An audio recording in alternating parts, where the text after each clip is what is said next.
Welcome to the place where we gain knowledge through the lens of creativity. I am Aaron Dworkin, and this is Artful Science.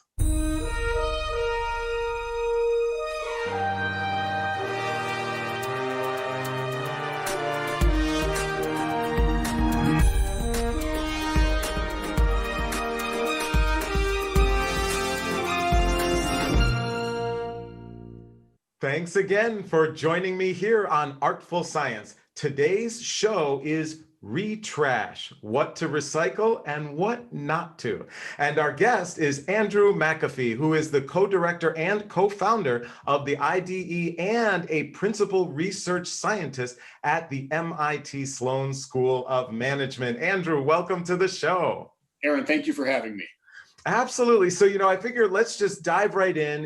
I actually live in Ann Arbor, Michigan. Arbor, we're all about trees. We are very, very green here. Recycling, very, very popular. So let's just start off. Does recycling actually work? Is that kind of net environmental impact significant? And Aaron, that's exactly the right way to think about the question. I live in Cambridge, Massachusetts. I understand what it's like to live in a progressive, leafy city that wants to do right by the environment. And we need to be clear about a couple things up front. Global warming is real and it's bad and it's us and we need to be fighting it. And we all have this desire to do our part. So again, your question is the right one. Is recycling a really effective thing for us to be doing, to do our part to make our planet a better place? And I have an unpopular answer, which is kind of not really.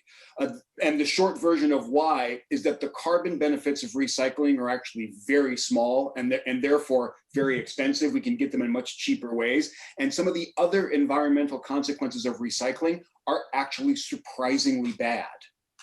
Gotcha. And so could you just give us an example? Maybe let's first start with the bad. So what is particularly bad that I would just automatically be like, obviously I need to recycle, this plastic bottles or whatever it might be. What is kind of particularly bad that if we look at net carbon impact is a problem? Here's the most counterintuitive and the kind of most disturbing thing that I learned when I was doing my research about this.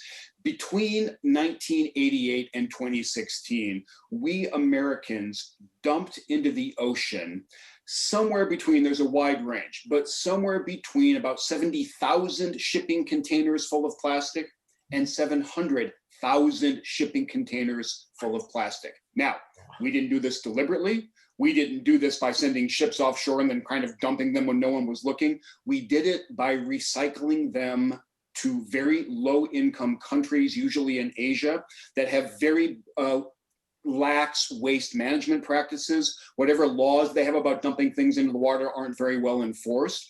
And so by the calculations that I did, the plastic recycling that we exported to be processed in low-income Asian countries, the amount of that wound up in the ocean, because most of that plastic is actually not economically useful, the amount that wound up in that ocean leads to the figures that I quoted just a minute ago. It's a staggering amount of trash that, with the best intentions in the world, wound up in the oceans from America. Now, by contrast, if you take your plastic trash and you just throw it in the trash, not on the recycling, essentially none of that is going to wind up in the ocean. We have very strict laws about landfilling trash, and modern landfills are not like the town dump that I think you and I grew up with. Disgusting, messy, really environmentally problematic thing. Modern landfills are sealed off from the environment. They get filled up with trash. You seal the top, you put dirt on top of it, and we have parks and playgrounds on top of former landfill now. It's actually a very environmentally smart and stable thing to do. Wow. So, and just so that I'm, wrapping my artistic mind around this, just being in the arts, that plastic bottle that I'm thinking, of course, and if for some reason, either I'm not near a recycling and for some reason I just toss it in the trash, I feel terrible about it, that basically what you're saying is if it just goes into the regular garbage, the ultimate process of where it leads to, because we're not exporting our just regular trash landfill, is a better outcome than actually recycling, which actually gets exported. And I think it's a better outcome in the sense that there's no chance that it's going to wind up fouling the world's oceans. Now, it's true that plastic trash lives for a long time. It degrades very, very slowly. That's absolutely true. And maybe that's a concern, although I'm not that bothered about that. Again, our landfills are really sealed off from the environment. But some people are really concerned about the long life of plastic trash. We throw away much more construction waste. Think about buildings or houses that get torn down. We throw away much more construction waste than we do household waste in America. That construction waste lasts for a very, very long time. Asphalt and concrete and brick live much, much longer than plastics do, but we don't find ourselves that concerned about that. This kind of tells me that because household recycling and plastics recycling is so vivid to us, it's right there in our homes, we look at it, we do it, it feels like the right thing to do, that vividness is actually misleading if we want to do the best thing by the planet. Gotcha, gotcha. So are there, on the flip side, are there certain things that we either are recycling or should recycle more because that benefit is really significant?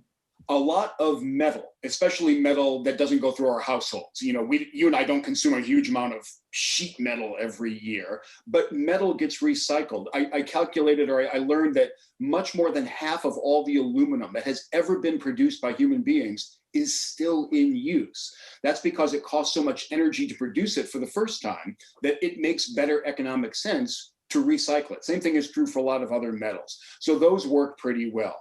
If you wanted to make a case for household recycling, you would probably do a small category of plastics, and you would do cardboard. Think about all the Amazon packaging that you get. The carbon benefits from those pretty narrow categories are the biggest carbon benefits. Gotcha, gotcha. So it's in addition, if we recycle all of our packaging, we chop down fewer trees in the forest, which sounds like a good thing to do. Right, right.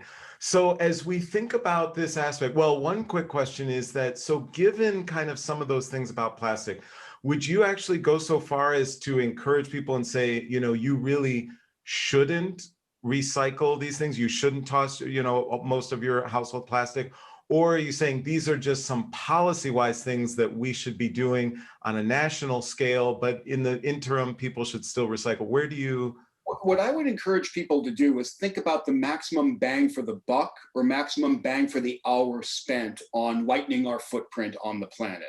When I think about it that way, recycling is not on the list. And again, that's really counterintuitive because it feels so good. We've been doing it for decades. It's actually not the most effective thing we can do. So especially given that our tax dollars are going to subsidize this recycling, and there are lots of other uses for our tax dollars. I don't know about Ann Arbor. In Cambridge, man, I would rather spend that money repairing our streets. The winters are hard on the streets here, improving our schools, improving our playgrounds for kids. Those, I think, are better uses of the taxpayers' money. So I would encourage people to just look at the actual evidence and start advocating for different uses of municipal money. And if you want to go take your recycling to a facility on your own, if that's what makes you feel good, again, I would encourage you to look at maximum bang for your hour spent, but if that's what you want to do, great. I have a bigger problem with requiring that our tax dollars go to subsidize this activity, given that it's not a very efficient thing to do.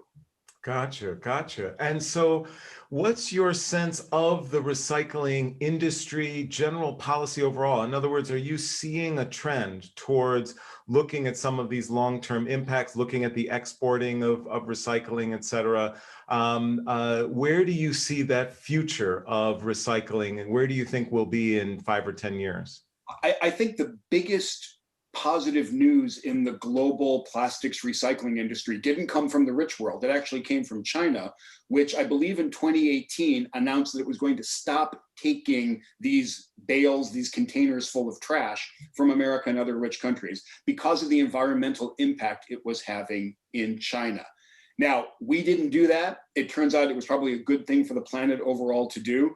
So I want to see more of those kinds of things where we take a holistic look at the damages caused by these activities and saying, as you said at the top of our conversation, on balance, net, is this a smart thing to be doing? I think in some cases we're going to switch up practices if we take that view.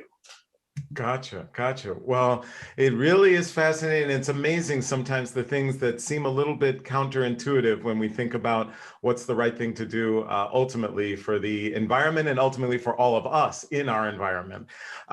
So unfortunately, we're just about out of time, but I always like to ask of all of my guests, do you have either an artistic practice that you do yourself or just certain artistic disciplines that you love to appreciate?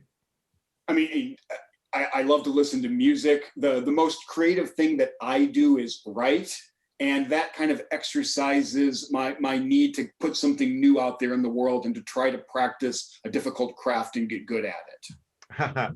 Awesome, awesome. Well, that writing is definitely furthering a lot of the sense of our understanding on so many of these issues. Andrew McAfee, thank you for helping us gain knowledge through the lens of creativity here on Artful Science. Aaron, thanks a bunch.